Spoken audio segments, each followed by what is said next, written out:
वो भी हमारे साथ है या इलेक्टेड बॉडी है बाकी है। तो एक मैसेज जो हमारी आज यही है कि जो इंडियन प्रीमियर लीग का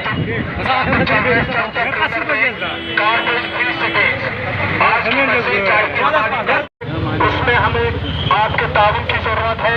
तो कुछ इलाकों में जो सुकूनी बच्चे आएंगे वो यहाँ पर आएंगे।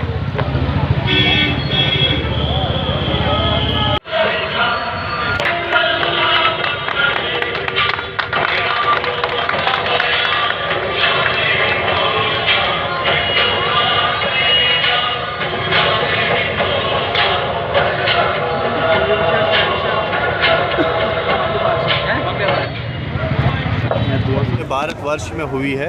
इसका मकसद यही है कि हम लोगों में जागरूकता पैदा करेंगे, लोगों को अवेयर करेंगे। जैसा कि आप इस बात से बखूबी वाकिफ़ है कि हमने कुलगाम टाउन में 13 वार्ड्स के लिए 13 अपने हुपर्स रखे हैं जो door to door garbage collection के लिए जाते हैं। लेकिन बदकिस्मती का आलम यह है कि लोग अभी भी टस से मस नहीं होते हैं, अभी भी वो सड़कों पे वाटर बॉडीज़ को पोल्यूट करते हैं। हर जगह पे आप जाओ वो जितना भी कचरा है बाहर फेंकते हैं। तो उनके लिए हम आज ये रैली निकाली थी कि उनको हम इस चीज़ से जानियाफ्ता करें और उनको ये अवेयर करें कि मेहरबानी करके बराई करम जितना भी आपके घरों में कूड़ा करकट निकलता है वो हमारी जो हुपर से कचरे वाली गाड़ियाँ उनमें ही डालें, न कि सड़कों और वाटर बॉडीज़ को पोल्यूट न करें। और साथ साथ सभी लोगों से ये इल्तिमास है जो हम सिंगल यूज़ पॉलीथीन का इस्तेमाल करते हैं उसको हम अवॉइड करें। हम अपने घर से अच्छी तरह बैग लेके जाएं जब भी हम शॉपिंग के लिए जाएं, ताकि जो ये वबा है सिंगल यूज़ पॉलीथीन का, ये हमें आज नहीं लगता है कि ये कोई दिक्कत है,